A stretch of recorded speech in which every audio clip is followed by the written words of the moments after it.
I never imagined 30 days could feel like 30 years. 30 mornings of promises, 30 nights of regret. And in the middle of it all, a woman named Hooty, my wife's quiet sacrifice, and the son who almost became the price of my foolishness. This is the story of how I almost lost everything. It started simple. A late-night chat. Her name flashed on my phone like a secret light. Hooty. She wasn't my wife. She wasn't part of my world.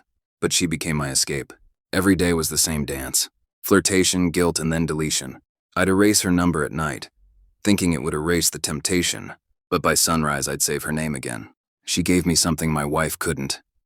Not because my wife failed me, but because my wife gave me something else. Sacrifice. Duty. The endless grind of building a family. Hooty was not responsibility. She was escape. And then there was my wife. My anchor. The woman who worked harder than anyone I knew. She carried our home, our finances, our son, while I indulged in selfish daydreams. She believed in me. She saw a future in me I couldn't even see in myself. And every time I looked at her, I felt the shame creep in. But Hooty, she was the storm that kept pulling me away from that anchor. We met just once. A stolen hour, and the air thick with all the words we'd typed but never spoken. She leaned in, eyes closed, lips parted, and I turned away. I told her I couldn't, that my morals wouldn't allow it, that my son's smile was worth more than a stolen kiss.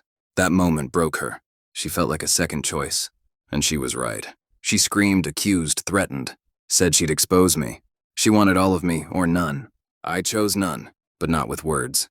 With silence, with hesitation, with the kind of cowardice that keeps a door half open.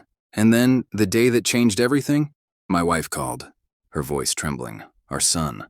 He's untraceable. My blood froze. For 10 endless seconds. I lived in a world where he was gone forever.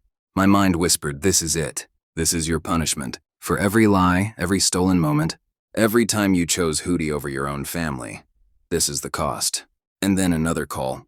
He was found, safe. Relief hit me so hard I almost collapsed. My son was alive.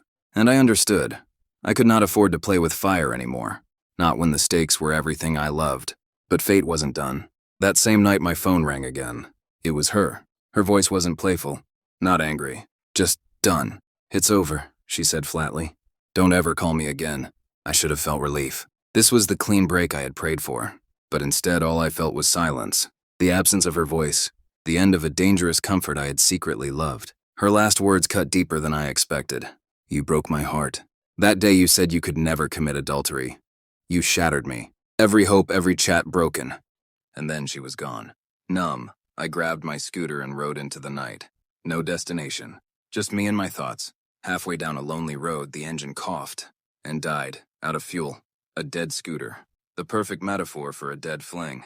I pushed that heavy machine for 6 kilometers, sweat pouring, my legs burning, and the weight of my choices pressing harder than the scooter itself. When I finally reached a petrol pump, I refueled.